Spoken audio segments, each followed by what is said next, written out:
Episode 7 on creating inclusive hiring practices with Catlin. Welcome to Brave by Design. I'm your host, Laura Khalil. I'm an entrepreneur, coach, and speaker. I love thinking big, exploring the power of personal development, and sharing the best strategies from thought leaders and pioneers in business to empower ambitious women and allies to bravely rise and thrive. Let's get started. Hey everyone, welcome to this episode of Brave by Design. I am once again so thrilled to be here with you. This is a great discussion that I have with Catlin. I cannot wait for you to hear it. I want to remind you of something if you're not already aware of it. Our episodes drop every Tuesday. On Wednesdays at noon Eastern, I pop into our Facebook group, Brave by Design, and we actually chat live about the episode that you just heard. It's an incredible opportunity to meet other listeners, to talk directly to me, and I absolutely love doing it. If you want to learn more about that, you can find us on Brave by Design on Facebook. You can also sign up directly at bravebydesign.net. So I do hope to see you there.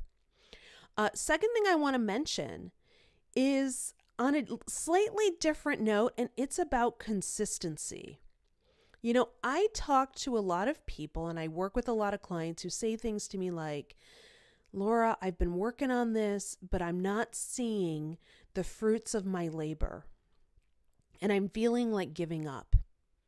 And so when I hear that, I want to ask you two questions. One, let's get real. Are you really working on it every day?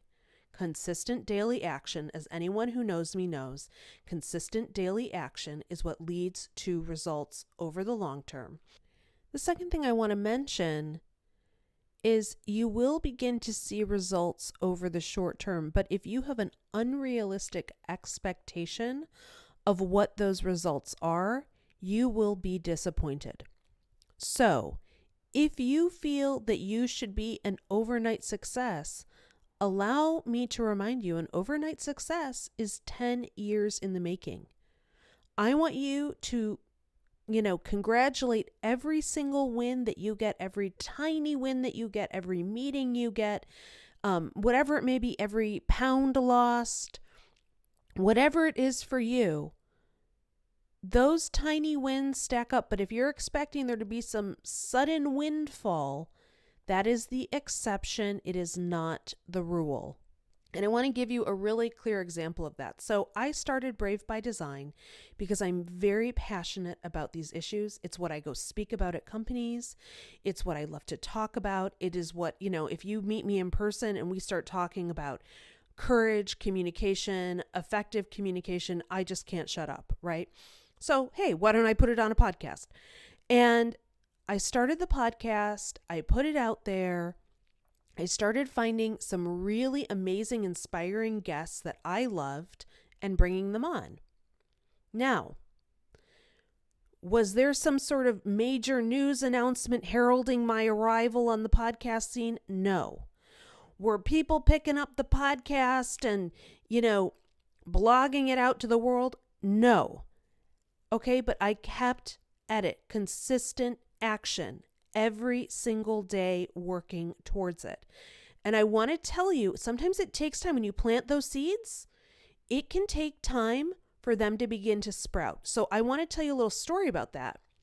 So here I am, I'm still doing the podcast, bringing on these incredible guests, sharing the knowledge that I love to share because I think it's just so important.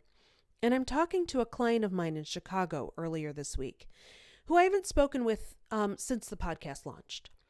And I said, hey, I just want to let you know I have this podcast. And they stop me. They say, Laura, we know all about the podcast. And I said, oh, okay. Did you see it on LinkedIn or Instagram? And they told me that they had somebody come in for an interview who mentioned to them, do you know Laura Khalil and her podcast, Brave by Design? Guys, I almost fell out of my chair when I heard that. So I want you to know that consistent daily action leads to results. And sometimes you will not see those results immediately in front of your face. okay? But they are happening. They are going on as long as you are consistent. So whatever you decide to do, I want you to commit to it.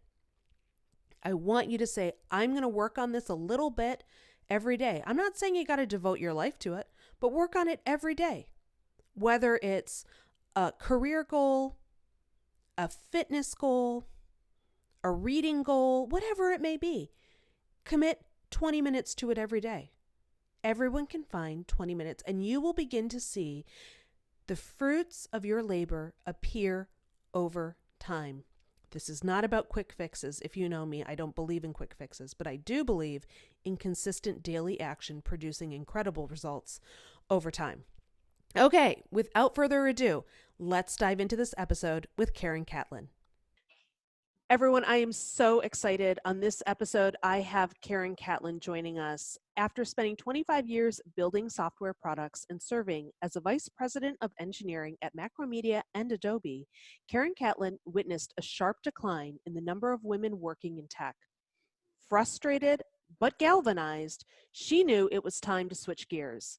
Today, Karen is a vocal advocate for inclusion, a leadership coach, a keynote speaker, and the author of Better Allies, Everyday Actions to Create Inclusive, Engaging Workplaces, and the Better Allies Approach to Hiring. Karen, welcome to Brave by Design. Oh, Laura, it's a pleasure to be here. Thank you for having me on the show. I saw your book, I saw what you were about, and I was like, I have got to reach out and learn more because this topic really hits at the core a lot of my experiences. And I know you and I both came up in the tech sector in San Francisco. I spent many years working there, and we didn't have these resources at that time. And I just felt that this book really resonated with some of my earlier career experiences. So I wanted us to start out by talking about what you discuss in the introduction of your book. You tell this really interesting story about you and your male partner going for interviews at the same company. And can you share that with our audience? Yes. Oh, it's such a formative story for me and my experience. But a long time ago, my partner Tim and I had almost identical resumes. We went to the same college, got the same degree, even worked together early in our career. And so our resumes were very, very similar. And when we decided to move to Silicon Valley, we naturally were interested in the same companies. We applied to the same places. And there was one day when we were being interviewed by the same company for software engineering roles. We were not competing with each other. They were hiring a number of people, but we were both applying for the job, both had interviews on the same day. And literally, we were sitting in side-by-side conference rooms. And someone would interview me and then walk a couple steps and go interview Tim and vice versa. And this happened all day. Well, on the way back to our hotel room, we were kind of doing a debrief, like, how'd it go? What do you think? That type of thing. And Tim said to me, that was one of the toughest interviews I've ever had. They asked such difficult questions. I think I did okay, but it was really hard. And I remember being so surprised. And my reaction was like, really? Because they asked me the easiest questions ever, like very superficial questions. And it's not because Tim is not smart, like I'm smarter than Tim or anything like that. It's like they actually lowered the bar when they walked into that interview room to ask me questions. They asked me easier questions than Tim. And wow. So I know. So this is almost an A/B test of like the interview process, right? Because we had almost identical resumes and experience. So what's interesting, and fast forward a couple of weeks, we both got job offers to the penny, the same. I must admit, really? we both got job offers, but there was no way I was going to accept mine because if they treated me that way during the interview process, if they didn't respect me enough to ask me those tough questions during the interview process, I could only imagine what it would be like to work there. Like, would I just get relegated to the very easy assignments? I don't know. Do they treat you with kid gloves and give the real juicy things to someone else? Right.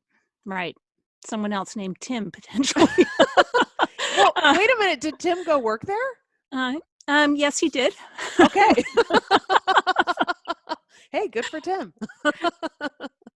Yeah. So that was the kickoff. And do you think that those types of biases in interviewing are still happening today?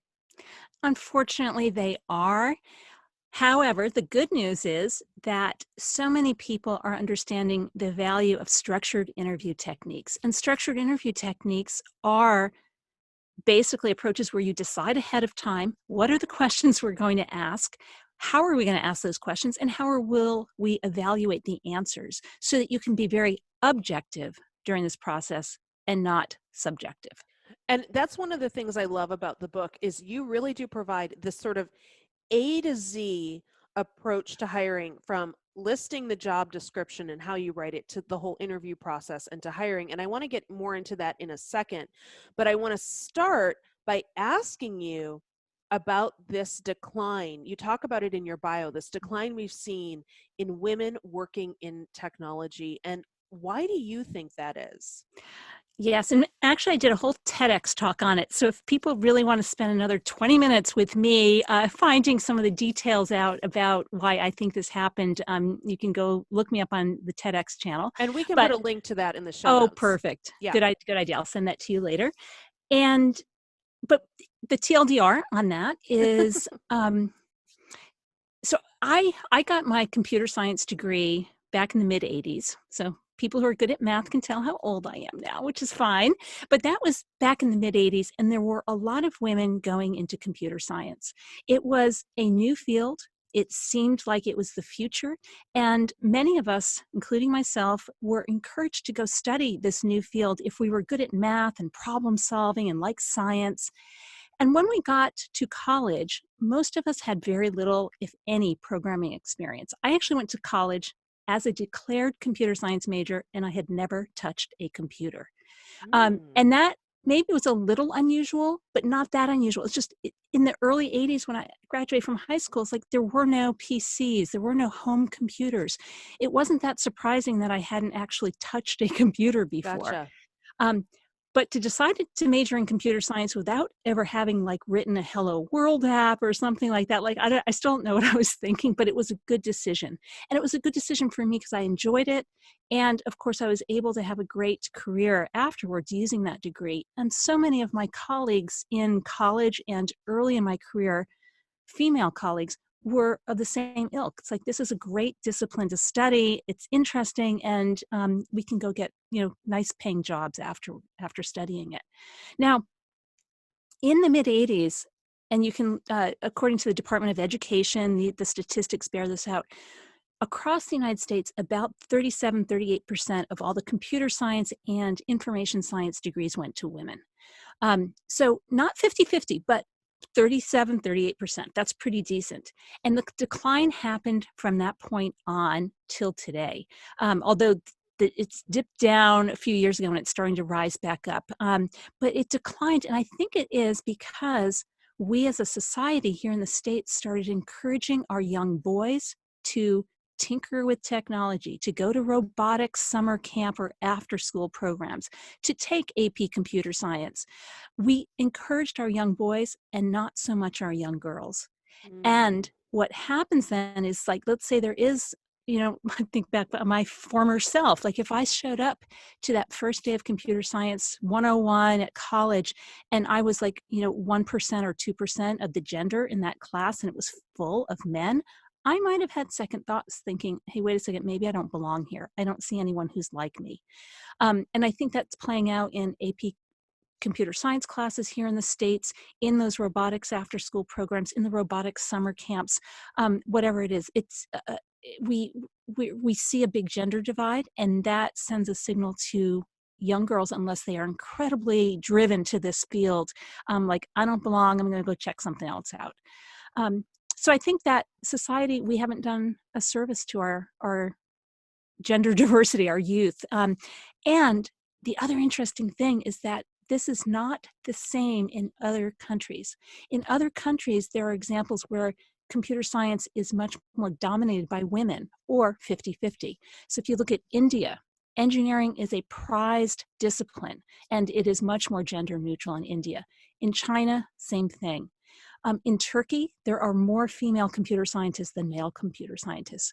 And I hear Cuba is also Mm. in that situation. So what have we done here in the States? We haven't done a good job. And it's changing though. And that's what is promising to me is that dip I mentioned is going back up. That's incredible. So what I hear you saying is that prior to this sort of more recent push, let's say in the last 25 years to get men and boys into computer science, this was more of a woman's, I don't want to say more of a woman's field, but more of a field where women were accepted.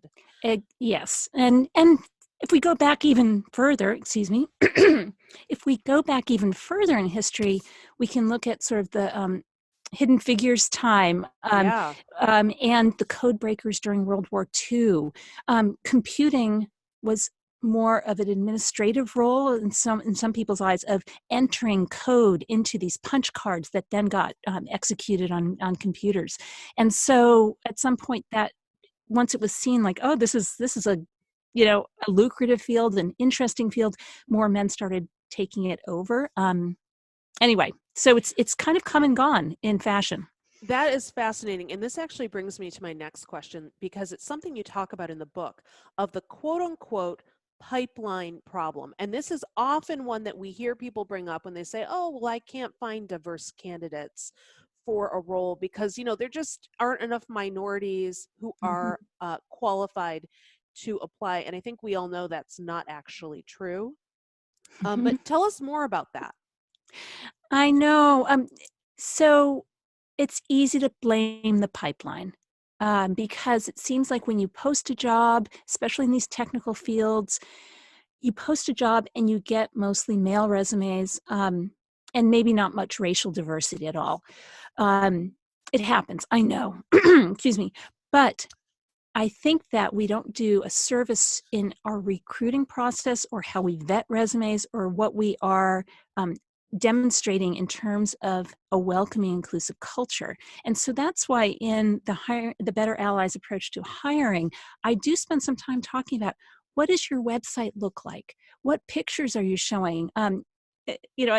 With all due respect, do you have a bunch of white tech bros having a good time on your Hmm. website, or are you showing people doing a variety of activities who look different, who represent diversity? So imagery is important.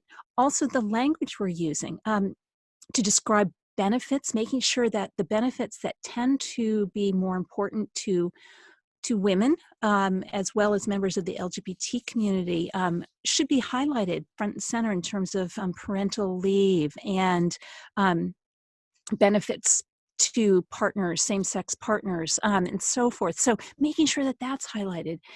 I also share some cautionary tales. When I was doing research for the book, it's like, a best practice is don't use stock photography for your careers page showing Right. employees, right? Use photos of real employees. And I said, I wonder if people actually do this. So I happened to I was trying to think, I'm not going to do tech. I want to just think of some other industry. My brother-in-law happens to work for Dow.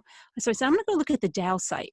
Mm. And sure enough, it took me about 2 seconds to go to their careers page. And I see they have a post about um, it, diversity, or it might have even been support of people of color. It was a post about what they do, the support they have for people of color.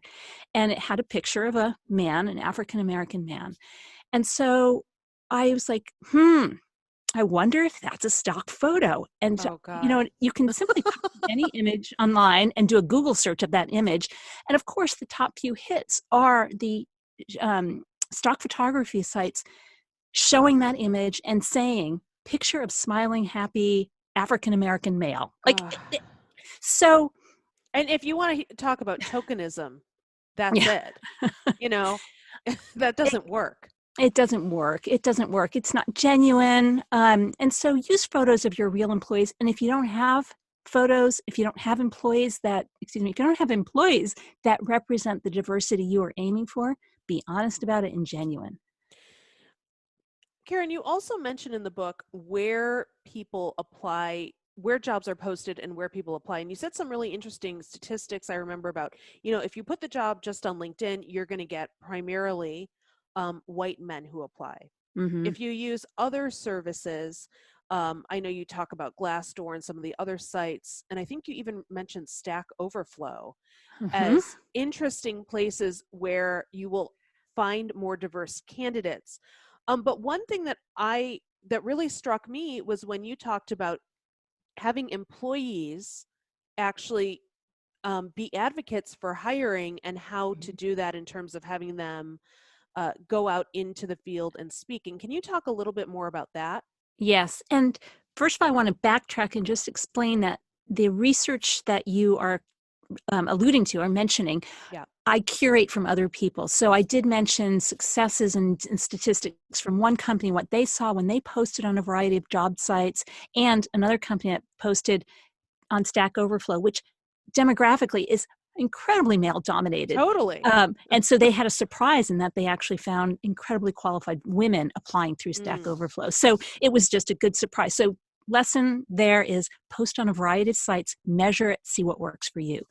Now, the question that you just asked, though, is about, and I've already forgotten my train of thought. Sorry. What? This is the question about um, one of the greatest sources of hiring diverse Oh, candidates can yes. also be by having people go out into the community. Yes.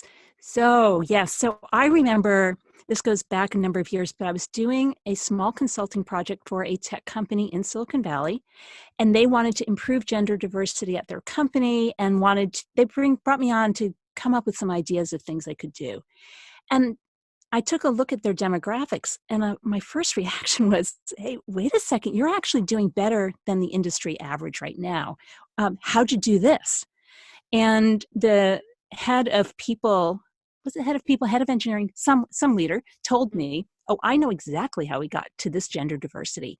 We have a senior woman on the engineering team who does a lot of public speaking. And so every time she goes out, speaks at a meetup or a conference, we see a big influx of resumes from women after that event. And we've hired many of them. That's so So cool.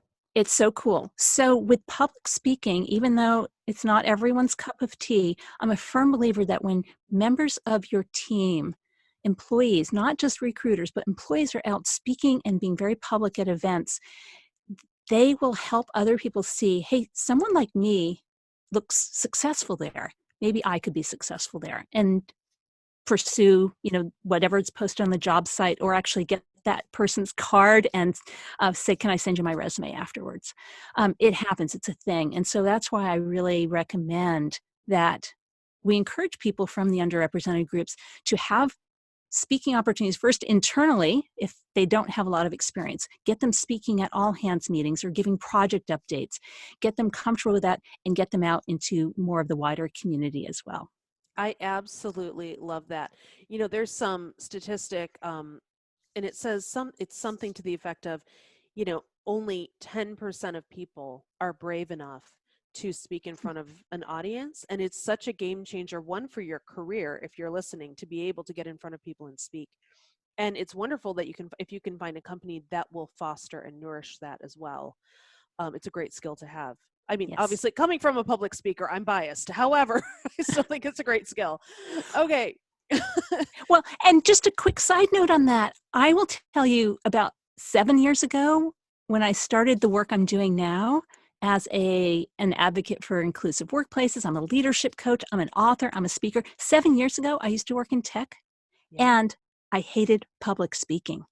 And I got the advice when I was starting my own business of like, hey, if you want to attract some clients and some business for your coaching business, you need to get out there and speak. And so people can hear about your experiencing the way you approach problems.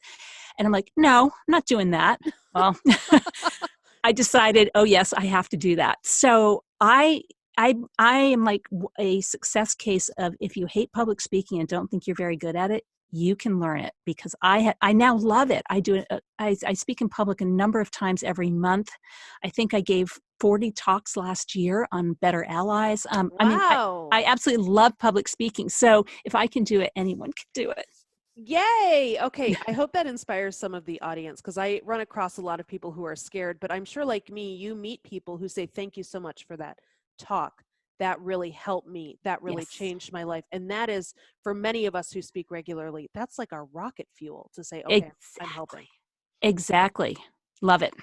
Karen, you talk about culture fit in this book, and I want to read a quote from the book because I absolutely adore how you frame this, and I want us to dive in. You say, over time, culture fit became code for something else, passing the friendship test. The whole quote unquote grab a beer scenario prompted decision makers to begin thinking quote unquote culture fit as relating to likability, personnel similarities, and chemistry with the interviewer. It gave them license to hire people they wanted to spend time with and pass over people who might have been ideal for the job but clashed with their leadership styles. Excuse me, let me drop the mic right there.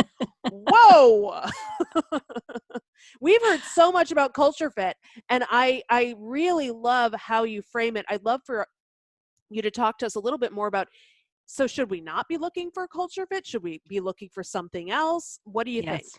Yes. And I'll say, I feel like sometimes I'm in a bubble here in Silicon Valley and like no one's looking for culture fit anymore because it's like taboo. But this concept is alive and well. Yep. I have a son in college. He's a senior right now. His roommate was interviewing with some consulting firms on the East Coast and was telling me, I was talking to his roommate, and his roommate said, "Oh, yeah, I just was in Boston because they wanted to have a meet and greet with some of the partners. And I think it was like the layover test." And I'm like, "What's the layover test?" He's like, "Oh, if you got stranded at an airport for like a 4-hour layover, would you want to hang out with the person?" Mm. And I said, "Oh, okay, that's another example of culture fit. That is bias, like clear and central." So anyway, this concept is alive and well, Oh, and totally. and um, and instead, and there are best practices that I've curated in the book. Here are two examples. Instead, when someone says, "Hey, I don't know if they'd be a culture fit," well, ask the reverse question. Ask, "Well, how would they be a culture add? Ooh, I love Yeah, how that. would they add to our culture?" Get people to think differently about it. So I think that's a best practice. Another thing, of course, to combat the bias that is associated with this layover test, this culture fit, would you grab a beer with them? Another way is to make sure, again, back to the structured interviews, that you have a clear idea of how you are evaluating candidates. And if someone at the 11th hour, as you're talking and debriefing on a candidate, if someone says, I don't think they really would fit with our culture, that's when you go back to the basics. Like, no, we already decided this is how we are evaluating people. Whether we want to get a beer with them or not is not on the list, so that's off the table. I love that. I remember, in culture fit, as you said, is alive and well. And I remember it very clearly, not even 10 years ago in the Bay Area. And it was often used in hiring. Well, it could be used in a number of ways, but it was often used in ageism of Mm-hmm. saying, "Oh, Mm-hmm. they seem." I mean, I remember we had a candidate who was a little bit older at that point in their 50s, and most of the team was in their late 20s and 30s, and they said, "Oh, I don't think it's a good culture fit." And I remember thinking, "Why?" Because they have white hair. Is that why? Mm-hmm. So yeah, I absolutely love that, and the prompts that you give about those biased comments and how to look out for them in the book are absolutely incredible. One other thing I want to bring up, candidates are so often focused on having skills and checking the boxes for the job they want. So there's two parts to this. Let's start with the first part. You talk about in job descriptions, and this for me was perhaps one of the most revelatory parts of the book, is how to write a proper job description. And we know from the research that you cite that women are less likely to apply to a job unless they have 100% of the qualifications. And I believe for men, it's about 60% of the qualifications on a job description will prompt them to apply. So can you talk a little bit about best practices around job descriptions? Yes. And I'll embarrass myself a little bit. Maybe some of your listeners are like me in that when I'd look back at the job descriptions I had to write, and I know I took the last one I wrote, copied it, and then added to it. Mm-hmm. Because, oh, last one's good enough, and I'll just start adding to it. And I bet that every single one of those job descriptions had the phrase bachelor's degree or higher, just that phrase. I thought that that would attract a certain caliber of talent. That's the talent we wanted. So I always made sure that my job descriptions had that.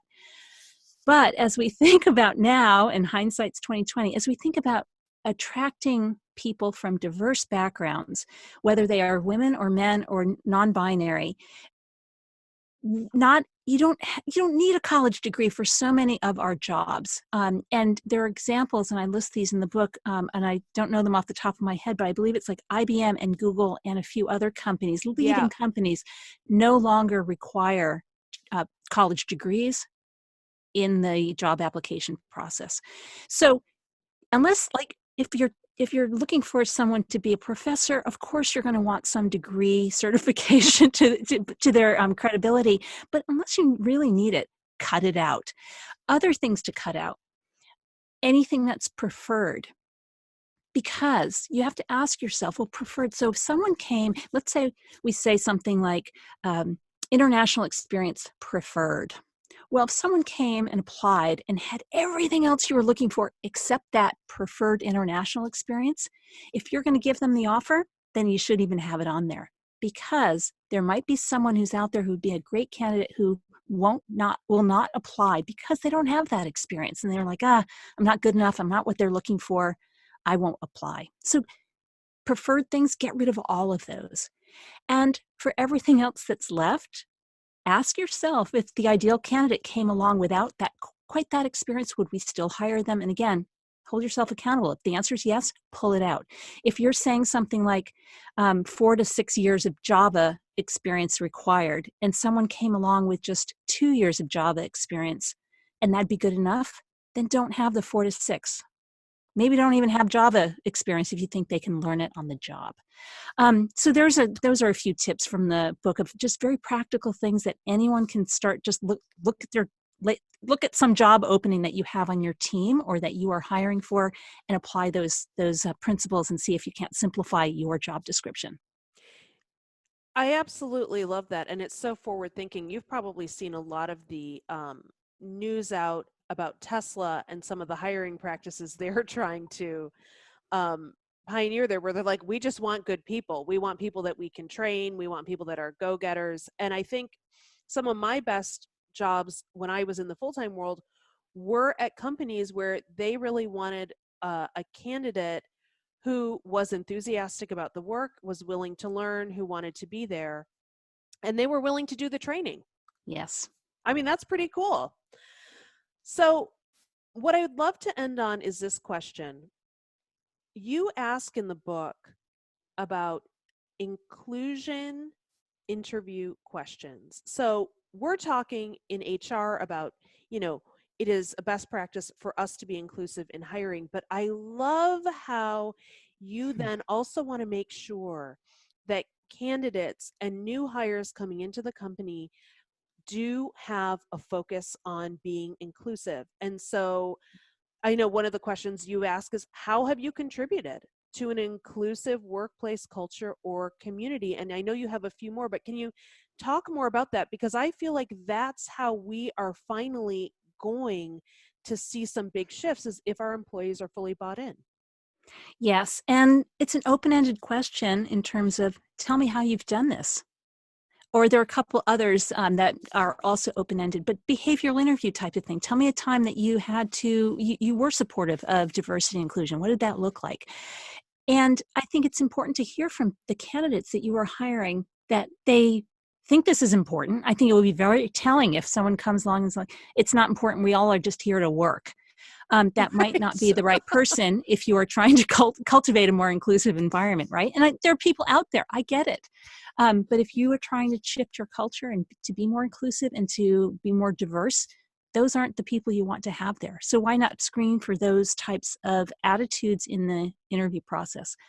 I also think that by asking a question or two along those lines, you send a powerful signal to candidates that this is important to your company. And if they get the offer and they join, it's going to be an expectation that they will be supportive of it as well. I absolutely love that. Remember, be the change you seek, right? Yes, So yes. we have to do it.